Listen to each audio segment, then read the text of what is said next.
மத்தேயு 8ஆம் அதிகாரம் 26ஆம் வசனம். உடனே மிகுந்த அமைதல் உண்டாயிற்று. கிறிஸ்துவுக்குள் அன்பானவர்களே, ஆண்டவராகிய இயேசு கிறிஸ்துவுடன் படகில் பயணம் செய்த அவருடைய சீஷர்கள் முதலில் அமைதியாகத்தான் சென்று கொண்டிருந்தார்கள். ஆனால் காற்று வீசி கடல் கொந்தளித்த போது தங்களுடைய அவிசுவாசத்தினால் மிகவும் பயந்து தேவனிடத்தில் முறையிட்டார்கள். அப்பொழுது இயேசு தம்முடைய வார்த்தையினால் காற்றையும் கடலையும் அமைதிப்படுத்தினார். அங்கே மறுபடியும் அமைதியான பயணம் தொடர்ந்தது.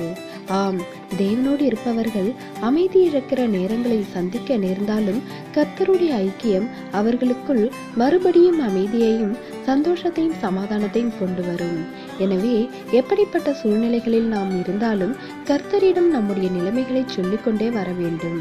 அப்பொழுது நமக்குள் நம்மை அறியாமலே சமாதானம் வருவதை பார்க்க முடியும். தேவனுடைய கிருபையும் இரக்கமும் நம் அனைவரோடும் இருப்பதாக. ஆமேன்.